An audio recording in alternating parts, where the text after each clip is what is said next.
What is merchandise?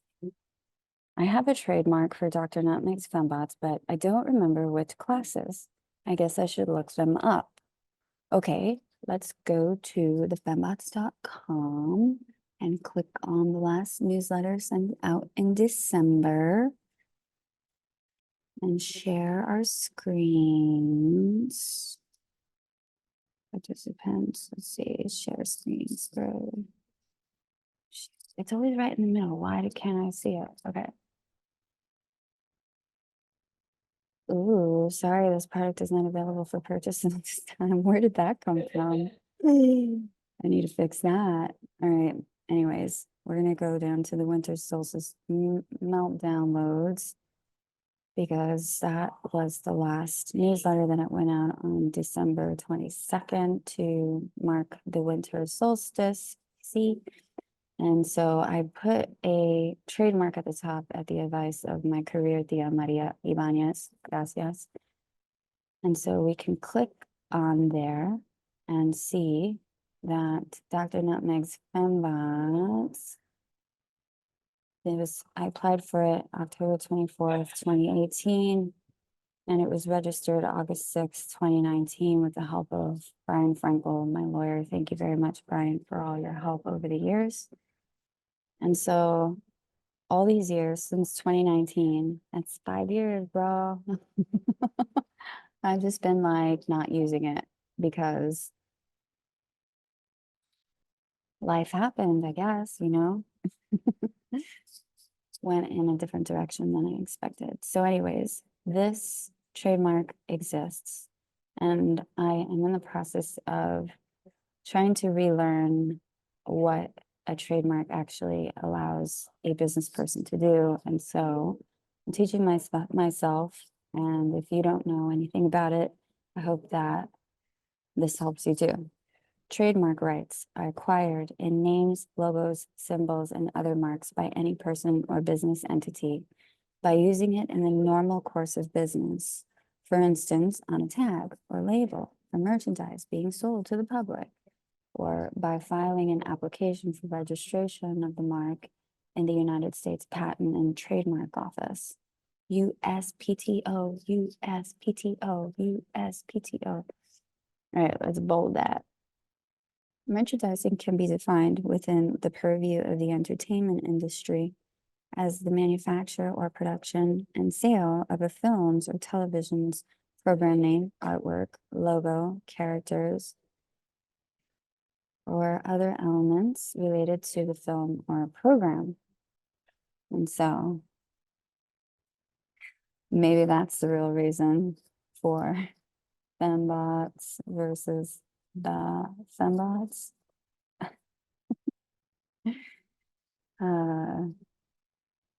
So one of the things that Brian helped me with is define whose Fembots they were, because these Fembots were already owned in different ways by Bionic Woman or the Austin Powers series. And so the Fembots became Dr. Nutmeg's Fembots.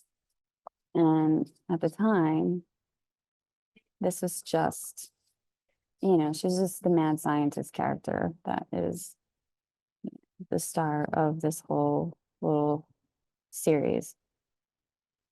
Let's, I don't know. I guess we could link it to this. So what I'm doing right now is I'm making a Substack for this topic because I'm actively trying to learn while sharing with others who I believe hold me accountable without any like real concrete reasons for saying so. They're just in my mind. These are like the people that have groomed me along the years, and I feel that I guess owe them something for teaching me and dealing with me for most of my career. So anyways, thank you to all of you. So anyways, we're gonna say that There's this weird thing where you can't like scroll easily on Substack, and I'm not sure why that's happening, but I am using Safari, and I realized the other day when I was trying to use a Chase bank account that Safari is not a good browser for a lot of websites. People aren't even optimizing for Safari anymore, so I need to upgrade back to Chrome. Anyways, so the licensing agreement is more or less similar to a rental contract. The owner of the film or television program grants the permission to use the elements in that film or television shows on certain products for a specific period. The owner may agree with the manufacturer to use the elements in that film or television shows in a specified distribution network for a certain payment.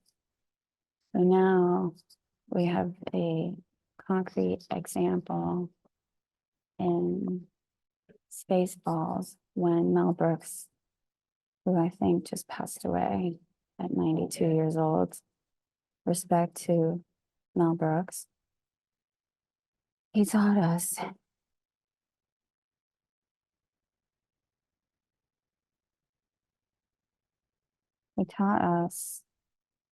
the power of merchandising in 1987 here. It's like he was teaching us kids growing up in the 80s. Like, all right, look, this is how you're going to make money in the future. Thank you, Mel Brooks. Okay, so if it is a name, logo, character, or other parts of a film or show, which is a licensable element, which would be like Barbie,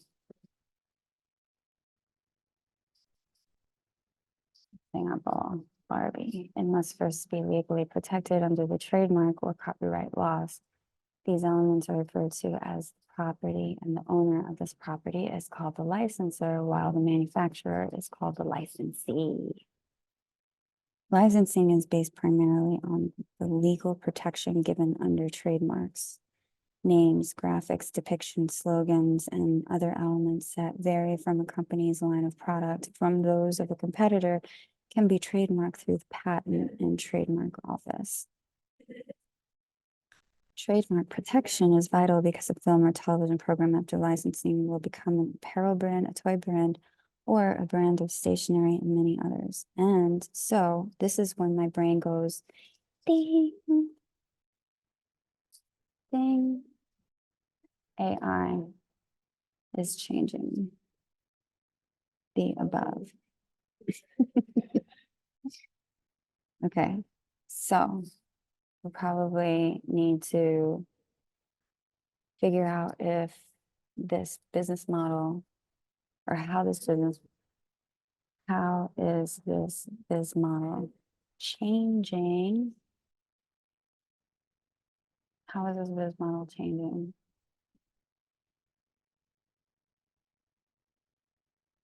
as a result? Okay.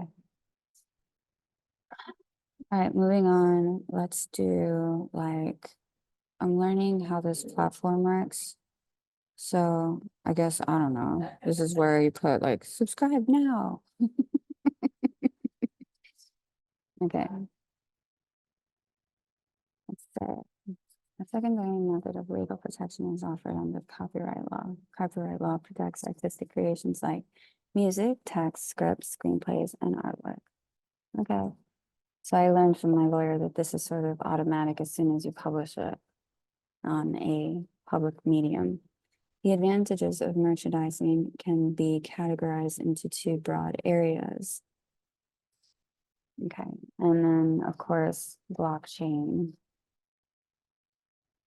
changed the above as well. Anything stamped with some kind of anything transmitted with a time stamp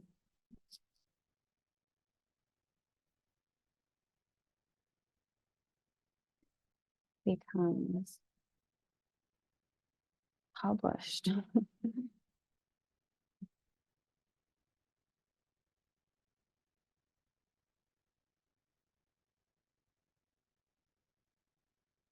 All right, so the advantages of merchandising can categorize into two broad areas.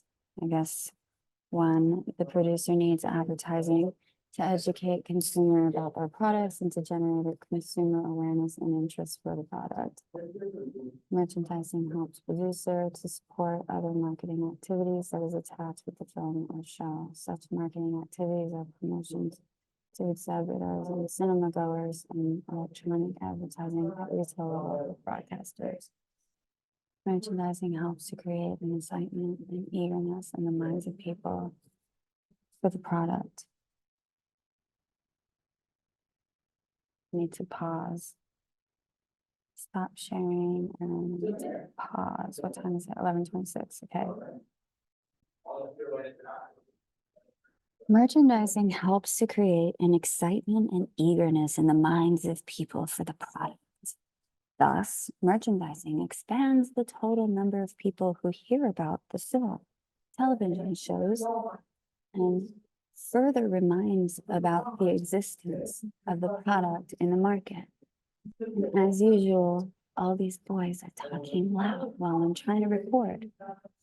Anyways, therefore, merchandising plays a crucial role in gaining greater recognition and preference for a filmmaker or program producer's products.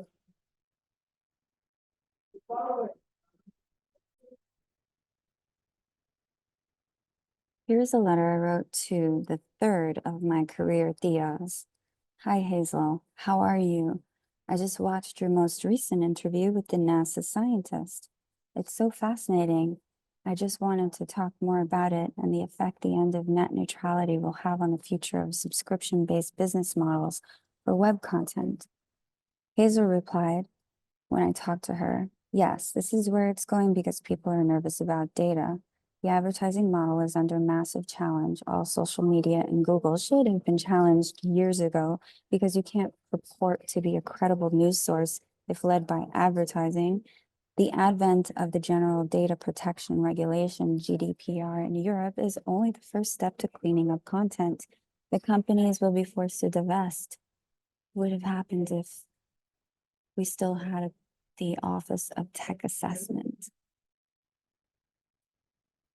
So Hazel was one of the first members of this technology board that used to exist in Washington, D.C. in the 90s, but they dismantled it, I guess, for a purpose.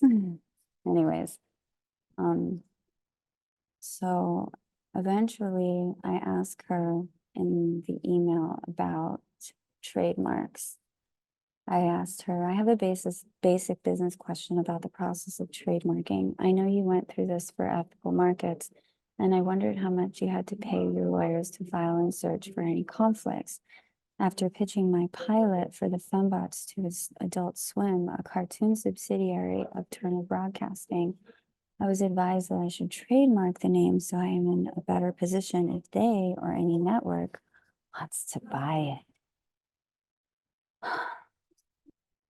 So the only way to protect clarity and analysis is by using a licensing model. Hazel says it gives away a tremendous, So Hazel explained that she gives away a tremendous amount on the website, and she paid $9,000 for that for a lawyer in Daytona. The reason to do trademarks so you can license it for a license fee. If they stray, you can protect the integrity of the work. So regarding Femmebots trademark, I did some research on the mark. It is widely used going back to the Bionic Woman TV show earlier. This is a letter from my lawyer. So I want to go through a few key things. We would be applying for Femmebots trademark beyond just a TV show to apply to a wider bundle of media services. Even with a trademark, we would probably not be able to prevent others from doing a rival TV show that includes Femmebots. We would hopefully be able to limit other things like merchandising or other services.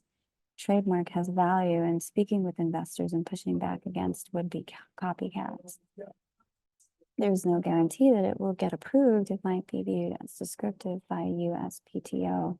adding something fanciful like Dr. Nutmeg's Femmebots makes it easier to go through. And so that's the backstory of that story. And so now this brings me to the current important thing, and that's that I found another Fembot Substack newsletter that looks like she stopped publishing in 2021.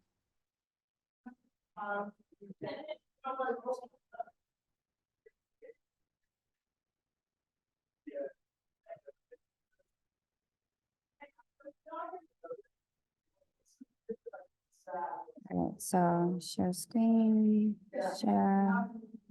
Okay, so check this out. I was earlier this morning, I couldn't sleep. It was like 3 a.m. And I think I was trying to find my Substack, but instead I found this one. And I was like, oh, a love letter on social justice activism? Oh, feminist opinions and entertainment? Oh, it sounds exactly like my crap. Except it's like Britney at the top. It's a different generation. So chill. Millennial feminism. Yum, yum, yum, yum, yum, yum, yum. Oh, dealing with border. Oh, look at that. I think we both have this. BPD, intersectional feminist book. Ugh. It's like so, I'm such a hater. Anyway, so I already had an idea to interview this chick. Why I will not be binge watching Friends. This is obviously written during the pandemic. Dating during COVID absolutely sucks. Whee! Okay, I'm such an asshole. Elle was a feminist icon. Hyper feminized, yes, but we still love her anyways. What's wrong with being hyper feminized? If you're a feminist, that's okay. All right, I'm being so hatery. All right, let's see. The complexities of gender. Free download, folks. Damn. All right, so this chick is really good at marketing because then I looked her up. I guess if you go to, I should just subscribe. Let's subscribe. This is what a subscription plan looks like. All right, so this is what hers looks like. She's got this whole thing here. About annual $70 a year, $583 a month. Occasional public posts. Founding member. I have something like this too. Whatever. Anyways, so I think she has quite a few subscribers, according to what I read. And I think that this layout on the desktop is different because on the mobile, I can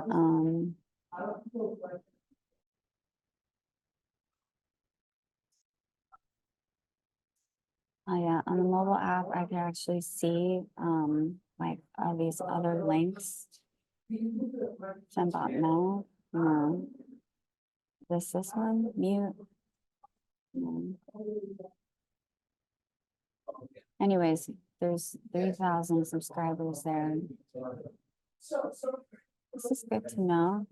All right. Maybe these will be potential subscribers for mine because I don't think she's been publishing because this was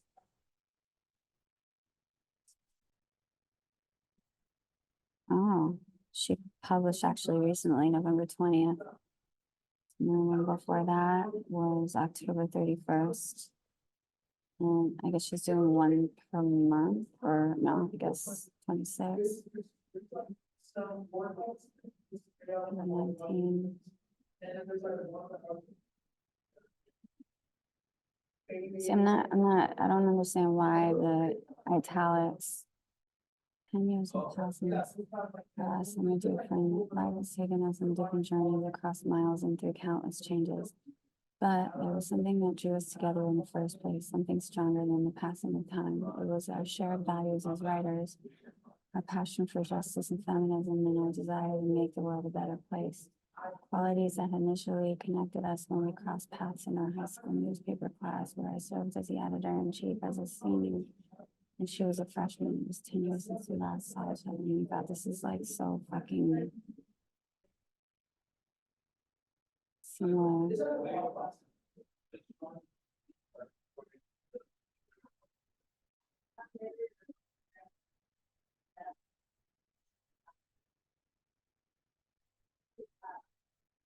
I have to stop recording, stop sharing. Okay.